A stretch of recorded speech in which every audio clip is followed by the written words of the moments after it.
La enorme criatura tenía alas de murciélago, patas de chivo, una cara como de gato, pero tenía manos humanas. Lo sorprendente es que en su mano derecha tenía una pulsera roja con unas letras que decían Josefa.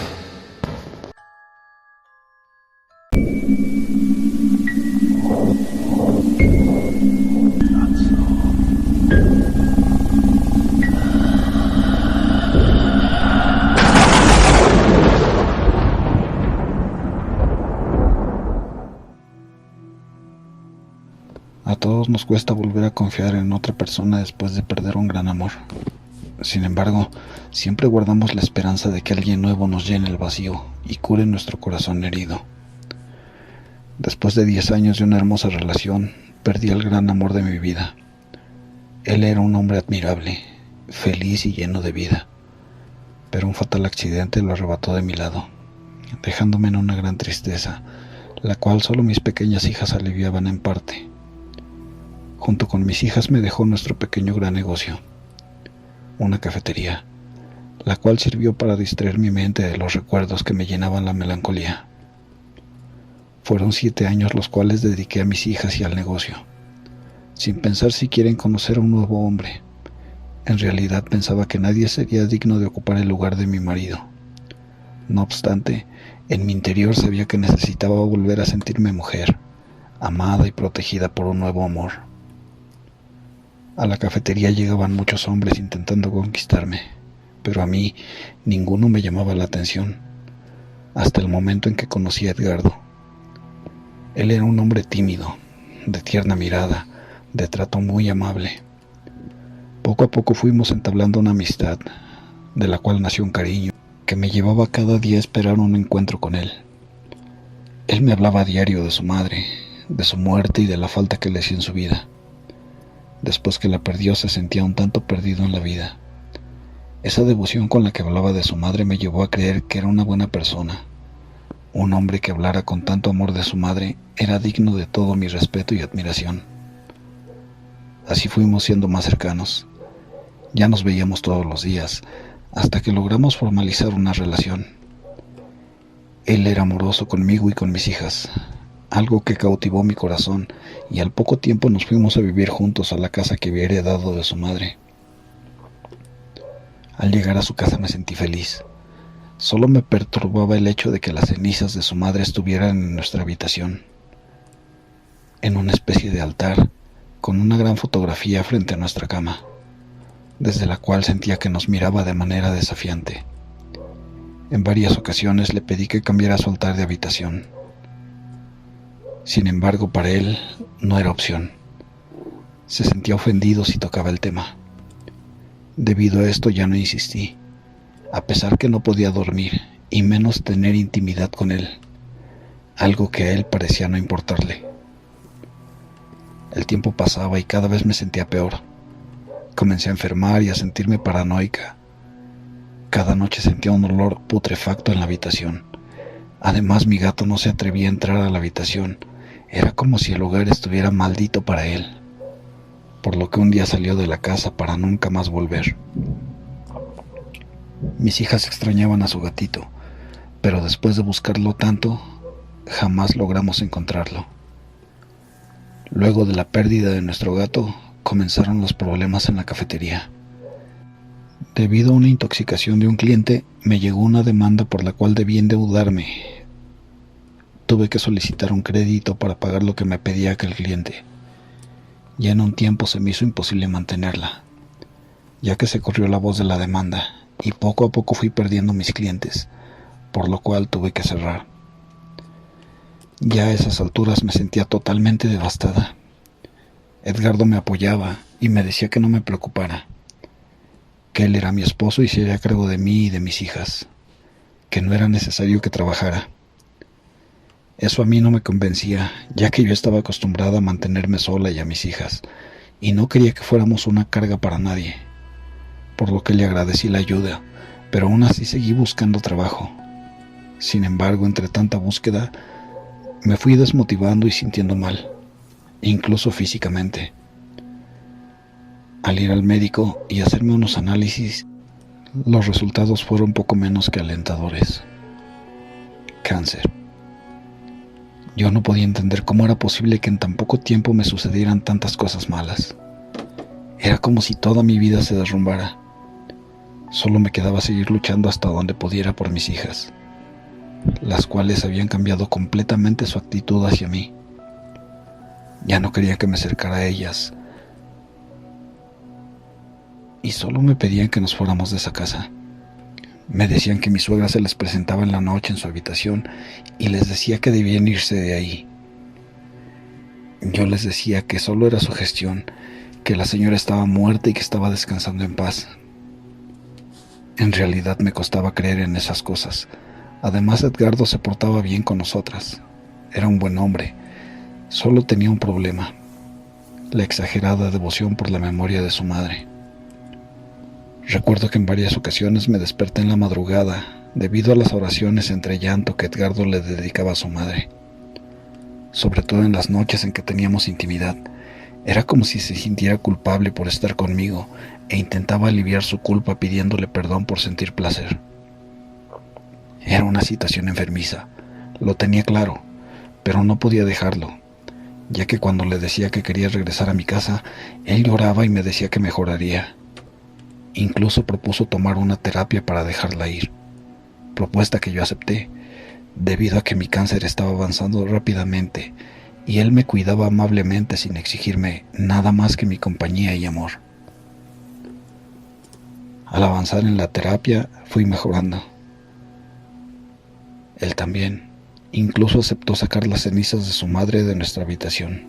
Las llevó a la sala. Fue entonces cuando comenzó la verdadera pesadilla. Se escuchaban pasos durante toda la noche. Nos golpeaban la puerta con violencia y en las paredes aparecían rayones, los cuales decían que nos largáramos de su casa. A esas alturas yo ya estaba aterrada. Amanecía cada mañana con marcas de golpes en mi piel, pero el acabose fue cuando en una noche desperté por los gritos de mis hijas. Corrí hasta su habitación y vi con horror cómo la menor de mis niñas levitaba en el aire.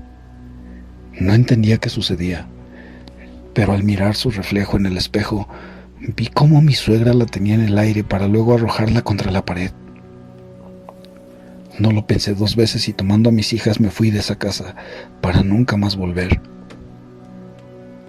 Pasaron los días y Edgardo no dejaba de rogarme que regresara con él, pero yo ya me sentía mejor y no estaba dispuesta a regresar a esa pesadilla.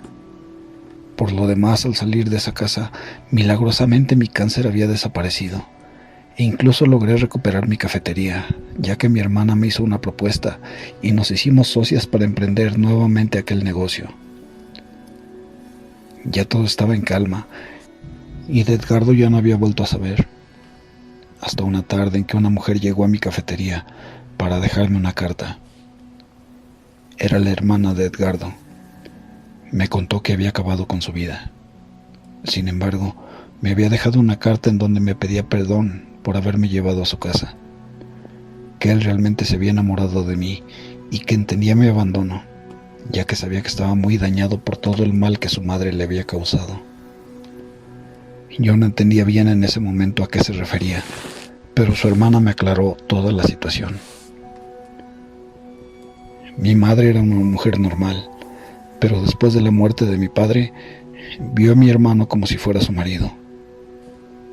Jamás lo dejó tener una pareja y controlaba todos sus movimientos y los míos. Debido a eso, en cuanto tuve la oportunidad, me fui de esa casa y no quise saber nada más de ella. Muchas veces le dije a Edgardo que se fuera conmigo, pero él decía que no podía dejarla sola. Mi madre había tenido un accidente y había quedado inválida, y Edgardo se sentía responsable de eso. Con el tiempo me enteré que ella había sufrido un accidente por culpa de él, ya que cuando él se quiso ir de la casa, ella se lanzó desde el segundo piso. Era una mujer muy manipuladora. De hecho, su invalidez no era real. Ella solo fingía. Debido a esto, cuando Edgardo la descubrió, cegado por la rabia, no se controló y la asfixió. Sí, mi hermano mató a mi madre. Por eso sentía tanta culpa con ella. Pagó mucho dinero para que no le hicieran una autopsia y la cremaron lo antes posible. Como verás, mi hermano nunca fue un hombre feliz. Los únicos momentos de felicidad los vivió a tu lado. Por eso no quiso seguir con su vida cuando te perdió.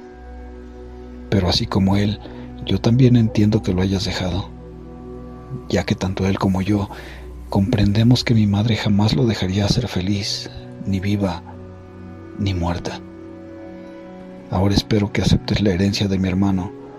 Lo dejó todo a tu nombre y espero que puedas tener una buena vida. Diciendo esto se marchó de la cafetería, dejando la carta y los documentos en los cuales me dejaba su casa y una gran cantidad de dinero en una cuenta. Pero debido a toda la historia que había detrás de ese dinero, decidí donarlo todo a una institución en donde ayudaran a mujeres con cáncer. Después de todo, yo siempre había trabajado para obtener mis bienes. Después de aquella aterradora experiencia, decidí quedarme sola con mis hijas, y aquel sentimiento y necesidad de amor romántico lo enterré en el fondo de mi corazón. Ya no me arriesgaré a conocer a otra persona y vivir una nueva pesadilla. Después de todo, yo ya había experimentado el verdadero amor con mi esposo, y ese amor y sus recuerdos son suficientes para seguir adelante en espera de encontrarme con él. Tal vez en otra vida.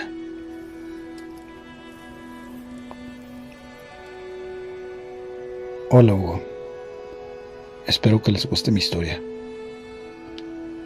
Tenía 19 años cuando quedé embarazada. Mis padres, al enterarse, me echaron de mi hogar, así que me mudé a una casa con mi novio. La casa no le pertenecía a él, era de su madre, quien nos dejó vivir ahí sin problema. La primera tarde de la mudanza llevamos muchas cajas, bolsos y muebles. Los padres de mi novio nos ayudaron bastante. Un día, buscando una prenda mía, me di cuenta de que me faltaban cosas. Una foto, un documento y ropa interior. Lo dejé pasar, ya que mi mente estaba en otro lado, con el tema del bebé, la pelea con mis padres. Una noche estaba en mi cama matrimonial, con el bebé en medio y mi pareja del otro lado. Me duermo boca arriba, cuando de repente sentí que el cuerpo se me hundía en la cama y caí en un abismo profundo, negro. Fue una experiencia horrible. Vi unos brazos escamosos agarrarme y que me arrastraban hacia el fondo. Pegué un grito que se escuchó en toda la cuadra. De ahí hasta la fecha, mi vida cambió para mal. Muertes de mascotas, hormigas en la cama, cosas que se rompían, feos olores en la casa. La gente que antes me quería, de a poco comenzaron a alejarse de mí. Por otro lado, mi hijo mayor veía unos duendes con orejas largas. Me decía que se sentaban en la cama. Sufría pánico y no quería dormir por las noches. Tenía que mandarlo con su abuela. Lo más feo y asqueroso que me pasó en la casa fue estar sola una mañana, cuando mi pareja se iba a su trabajo. Al darme vuelta de costado, vi un muerto con la cara podrida. Me habló. Me dijo: perdón, me mandaron a molestarte. A todo el mundo que le contaba lo que estábamos viviendo, me decían lo mismo, que mi suegra era la culpable. Tengo una compañera que tiene como un sexto sentido, percibe energías y puede ver las almas. Así que ella fue la que me empezó a ayudar en este tema. El primer día que entró a mi casa, le dieron ganas de vomitar. Ella me decía que hasta los muebles estaban infestados por algo malo. Mientras recorría la casa, se dirigió al patio. Después de unos minutos me dijo: hay bebés aquí. Han enterrado cosas. Cuando entró al comedor otra vez, se paró enfrente de la estufa de leña y le clavó la mirada a un solo objeto: el robot de mi hijo, el que le habían regalado para el día del niño. El juguete medía más de 1 metro de largo. El robot caminaba, encendía luces. No sé qué hizo ella, pero lo miró fijamente. De pronto el robot se encendió solo y la miró. El juguete emitió una sonrisa burlona, con un sonido como de duende. Yo me quedé estupefacta. Ella solo me dijo lo siguiente: tu hijo ha llevado este juguete a otra casa. En esa casa le han metido un ser maligno. Lo tengo que mandar al otro plano. Efectivamente, era tal cual. El niño había llevado el juguete a la casa de su abuela, a la casa de la madre de mi novio. Mi suegra era una bruja. Ya varios me lo venían diciendo, pero no quería escucharlos. Me había hecho un trabajo muy malo. Pasó el tiempo y mi suegra se dio cuenta que yo la había descubierto. Entonces empezó a tenerme miedo. A todo esto yo había empezado a estudiar sobre el tema, sobre fenómenos paranormales, ángeles, demonios, entidades, símbolos, brujería, etc. Aprendí todo sobre oraciones en latín, símbolos de protección. Desde ese momento me dediqué a rezar sin parar. Entonces fue cuando vi que a mi suegra se le devolvía todo. Cayó en la ruina, vivía enferma, le pasaban cosas malas, y finalmente un día tuvo un accidente con un auto que la atropelló. Estuvo unos días en terapia intensiva, hasta que murió. No volvió a pasarme más nada. Hoy en día soy muy creyente y trato de mantenerme fuerte y de proteger a mi familia. El mal existe.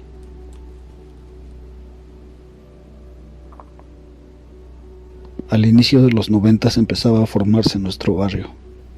Aún era un terreno inmenso, lleno de matas de mango y mucho monte, que en ocasiones podían tener más altura que un adulto promedio. Para aquella fecha habían pocas casas, que por lo general consistían en casas hechas de láminas de zinc, clavadas a tablas y sin piso.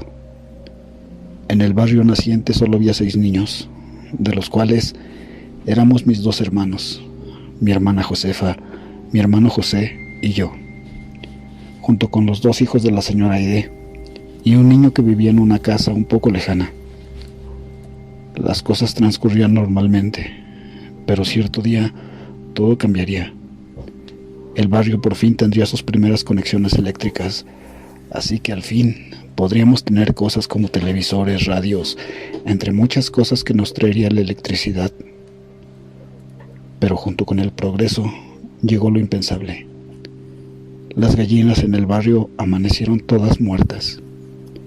En mi casa no fueron solo las gallinas, sino también los patos, y el perro al que llamábamos Nomo, y que había llegado al barrio con nosotros.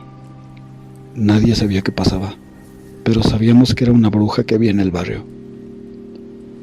Cierto día, mi padre y mi madre salieron a trabajar, pero ese día inició un golpe de estado en mi país. Los militares dominaban todo el lugar, y mis padres no pudieron volver. Así que nos quedamos solos mis hermanos y yo. Jugamos hasta las 7 y nos dimos cuenta que mamá y papá no podrían volver, porque los militares habían tomado el centro, que era el lugar en donde trabajaban. Así que la señora Aide nos dio cena, nos despedimos del niño que no tenía hermanos, no sin antes que mi hermana le regalara una pulsera roja con letras. Todos sabíamos que Josefa estaba enamorada de él. El niño que vivía lejos, nadie sabía su nombre. Solo le decíamos, niño. Y entonces volvimos y nos metimos al rancho. Al entrar, la luz recién puesta se fue, y nos acurrucamos en la cama esperando que volviera. Pero lo que vino no fue la luz. Algo especialmente grande cayó en el techo, haciendo un sonido horrible. Por un instante no hubo ningún movimiento, pero podíamos percibir, a la luz de las velas, la enorme comba que se había hecho en las láminas por el peso de lo que se había caído en el techo. Mis hermanos y yo solo nos mirábamos sin saber qué hacer. y con temor de decir algo. Los segundos de silencio se hicieron eternos, hasta que esa cosa empezó a moverse en el techo de zinc que nos separaba de ella. Con agresividad intentaba levantar las láminas del techo para meterse. Mis hermanos y yo salimos del pequeño cuarto a la sala, que solo nos separaba una lámina de zinc dispuesta a modo de pared. Pero la criatura corrió por el techo hacia la sala también, y volvió a intentar entrar. Mis hermanos y yo solo podíamos morir de miedo, hasta que la cosa lanzó un fuerte alarido. Un sonido como jamás oí, y con más fuerza embestía las láminas para destruirlas. Pero de pronto oímos un fuerte disparo de escopeta, seguido de un grito de la criatura herida. Mis hermanos y yo nos quedamos paralizados, hasta que escuchamos: ¿Están bien?, preguntó el señor Fidel, vecino del rancho. Al escuchar su voz familiar salimos de la casa, y ahí estaba la criatura muerta. La enorme criatura tenía alas de murciélago, patas de chivo, una cara como de gato, pero tenía manos humanas. Lo sorprendente es que en su mano derecha tenía una pulsera roja con unas letras que decían Josefa.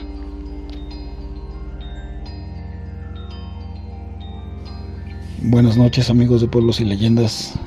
Llegamos al final del día de hoy. Muchas gracias por habernos acompañado.